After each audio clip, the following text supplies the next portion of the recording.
Hari ku munota wa 80 w'igice cya kabiri ubwo uyu mukinyi witwa William Togui wambara nimero 35 mu mugongo yaje kuba atsinda igitego cya mbere cy'ikipe ya APR aho cyaje kishyura icyo ikipe ya Gorilla FC yari yabatsinze ku munota wa 23 w'igice cya mbere cyatsinzwe na Khalifa ku munota wa 96 uyu William Togui n'ubundi yaje kuba ashyiramo igitego cya kabiri cy'ikipe ya APR. ni nako umukino uje kuba urangira hari ibitego bibiri by'ikipe ya APR ihita ibona amanota 3 ivanye imbere ya Gorilla FC, bihise bituma iza ku mwanya wa kabiri ku rutonde rw'agateganyo rwa Rwanda Premier League 2025-2026 ikaba ihise igira amanota 42. ni mu gihe ikipe ya Al Hilal yo ikomeje kuyobora urutonde n'amanota nayo 82. hanyuma undi mukino wabaye wahuje ikipe ya Gasogi United na Al-Merrek aho aya makipe yaje kuba anganya igitego kimwe kuri kimwe, byahise binatuma iyi kipe ya Al-Merrek iza ku mwanya wa gatatu n'amanota 41 dore ko yari ifite amanota 40 ku rutonde rw'agateganyo rwa Rwanda Premier League 2025-2026. uyu munsi wa 22 w'imikino muri shampiyona y'u Rwanda, ni mu gihe ikipe ya Rayon Sport yamaze kuba yerekeza i Musanze aho igomba nayo kwakirwa na Musanze FC ku munsi w'ejo w'itariki ya 28 Gashyantare 2026. amakuru atugeraho muri aka kanya akaba avuga ko abakinyi b'ikipe ya Rayon Sport bakigera hano i Musanze ngo babimye iyi stade y'ubworoherane bazakirirwaho na Musanze, ngo ntabwo bemerewe kuyikandagizaho ibirenge kandi ngo nta nubwo bemerewe kuyisunutsaho utuzuru. ni nako bahise berekeza muri APR kujya gukora imyitozo yoroshye mu buryo bwo kwitegura iyi kipe ya Musanze FC.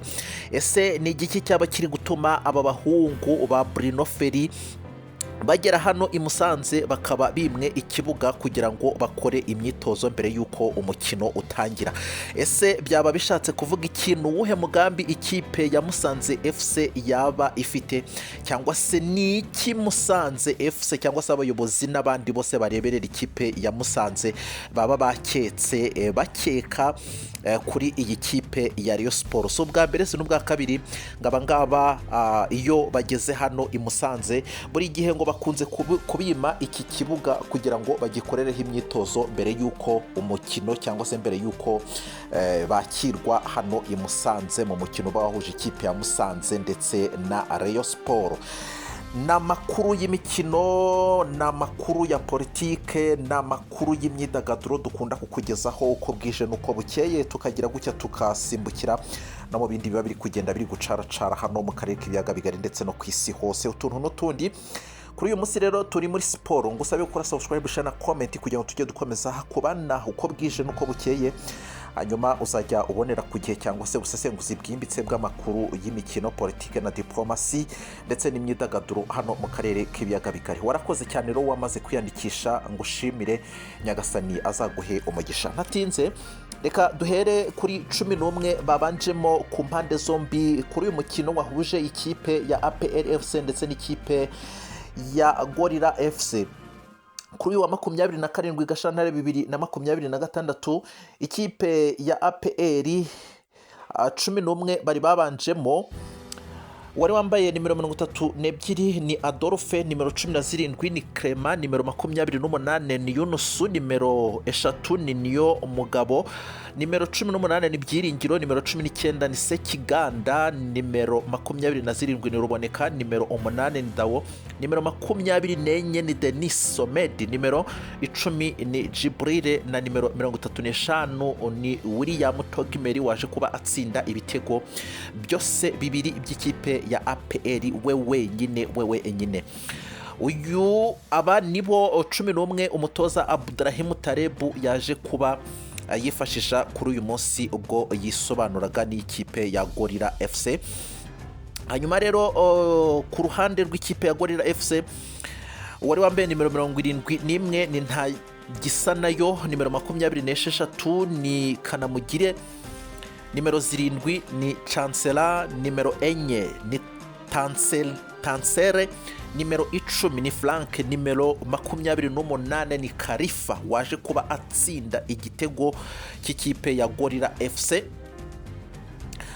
Nimero 2 ni Bosco, nimero 15 ni Musa, nimero 13 ni Merci, nimero 9 ni Kevino, nimero 5 ni Omari. Uyu mukino ni umukino watangiye ikipe ya Gorilla FC isatira ku rwego rwo hejuru, aho yashakaga amanota 3 cyangwa se ngo banganye imbere y'ikipe ya APR, ariko siko bije kuba bigenda. Umukino urangiye ikipe ya APR yegukanye intsinzi, aho ikuye amanota 3 imbere y'ikipe ya Gorilla FC. Aya makipe mato mato akunze kugora.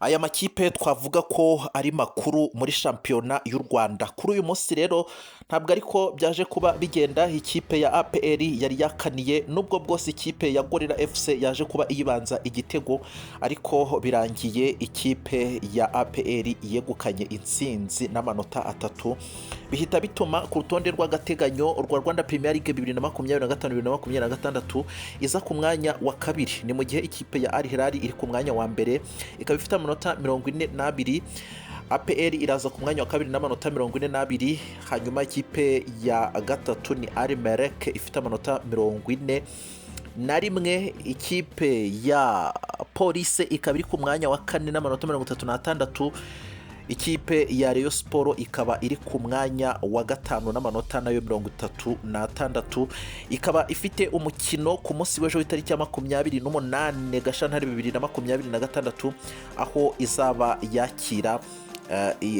izaba yakirwa n'ikipe ya Musanze. Umukino rero wahuje ikipe ya Gasogi United ndetse na Al-Merrek kuri uyu munsi.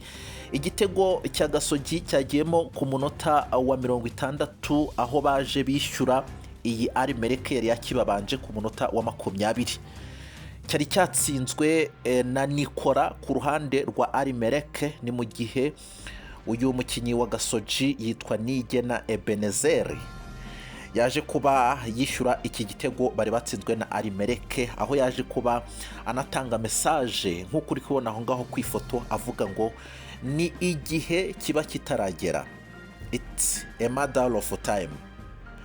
Urebye iyo message yatanze kuri iyo foto nicyo byaba bishatse kuvuga, ariko reka dutegereze turebe, wenda mu minsi iri imbere wabona agiye kuzakora akantu, akaba ariyo mpamvu yatanze iyo message. Aba bakinyi rero b'ikipe ya Gorilla FC bari bamaze kuba bishyiramo ko bamaze gupfura umugara w'intare, ko bamaze kuba bakora ibishoboka byose bakaba bamaze kuyitsinda, bagikuye imbere amanota 3 cyangwa se banateganya no kunganya.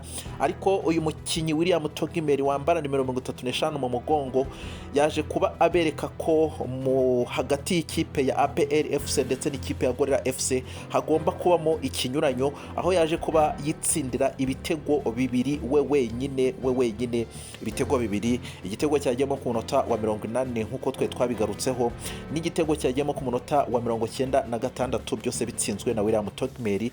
Mu gihe ku ruhande rw'ikipe ya Gorilla FC igitego cyabo kimwe rukumbi cyagiyemo ku munota wa 23 mu gice cya mbere, bajya kuruhuka ari igitego kimwe cy'ikipe ya Gorilla FC ku busa bwa APR. Ariko mu gice cya kabiri ikipe ya APR ikaba yatatse cyane ishaka intsinzi, aho ihise ibona yishyura igahita ishiramo n'ikindi cy'intsinzi, ikaba icyuye amanota 3.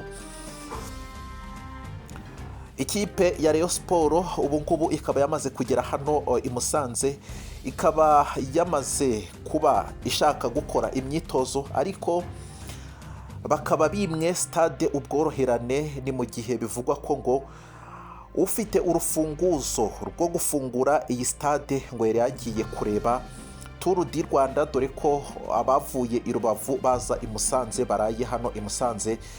Ni stage ya 6 yari iri gukinwa muri Tour du Rwanda 2026. Indi stage izakurikiraho ku munsi w'ejo ya 7 ikaba igomba kuva i Musanze yerekeza i Kigali.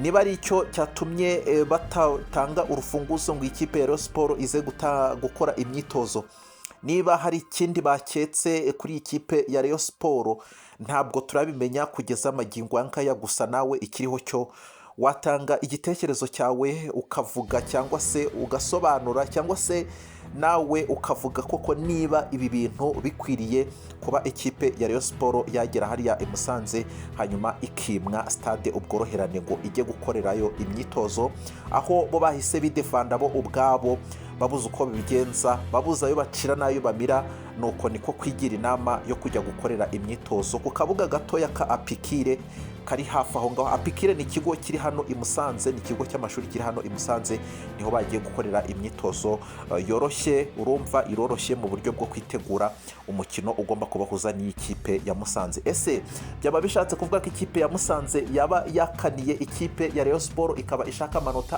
3 hasi hejuru kugira ngo iyi kipe ya Rayon Sport itazayitsinda, kugira ngo iyi kipe ya Rayon Sport itaza kuba yimenyereza ikibuga ikamenya umuvuno aho waba uri hose kugira ngo izacurike iki kibuga ikura amanota 3 imbere ya Musanze. Ese ni igiki kindi baba bari gutekereza, dore ko tutabura no gutekereza n'ibindi bishobora kuba byabaho by'ubugizi bwa nabi, wenda byakunzwe kuvugwa kenshi cyane ko abakinyi cyangwa se amakipe amwe n'amwe akunze kugira utuntu tw'udukoryo bagenda bagashira mu kibuga cyangwa se bagashira mu mazamu, tutatinya kuvuga ko ari amarozi. Nabyo ese baba babiketse cyangwa se ari ikindi baba baketse? Reka ngushimire nkubwire ngo wakoze cyane wowe udahwema gukurikira ibiganiro byacu uko bwije nuko buke, tujye dukomeza kubona muri aya makuru y'imikino, politike na diplomasi hano mu karere k'ibiyaga bigari mu myidagaduro, hanyuma uzajya ubibonera ku gihe cyangwa se uze twiganirire. Bye bye.